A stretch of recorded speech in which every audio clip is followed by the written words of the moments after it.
This isn't about news, but about something far more silent and far more dangerous. India has suspended the Indus Waters Treaty with Pakistan. And what's at stake? Not just water, but war.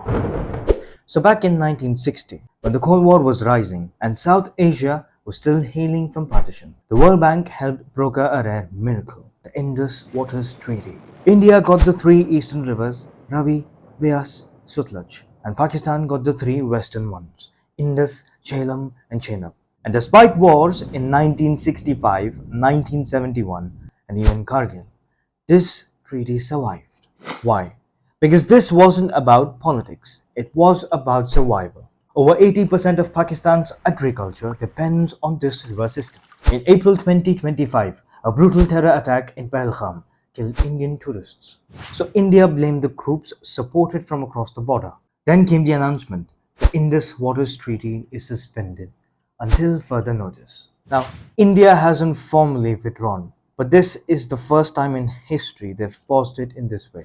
Water is by now one of the most weaponized resources globally. But in this case, it's not just emotional, it's economic, geographic, and political. Pakistan's economy is in the free fall. Water is one of the few stable lifelines left. Farmers, industries, and daily life revolve around those rivers.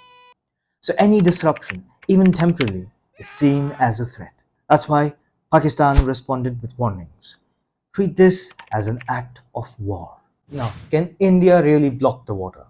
Technically speaking, yes, but it's not very simple. India can build dams, reservoirs, slow the water, but to fully stop it, not only would that violate international law, it possibly can flood parts of India itself.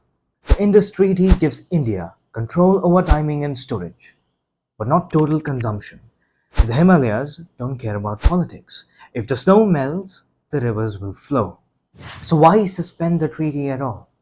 Because this is about pressure, not plumbing. India knows that this puts immense pressure on Pakistan, psychologically, diplomatically, and strategically on Pakistan, especially during a financial crisis. And it's a message to the world. If you won't act on terrorism, we'll act on treaties. So what happens now? There are three possibilities. Number one is diplomatic talks restart and the treaty continues. Two, Pakistan escalates at the border. And number three, India fully withdraws, which would be unprecedented. But there's one wild card, climate change. If rainfall drops and glaciers melt faster, the rivers become unpredictable. And that's when desperation takes over reason. The next war in South Asia may not be fought over borders. It may be fought over water. And from there on, it is all going to be downstream.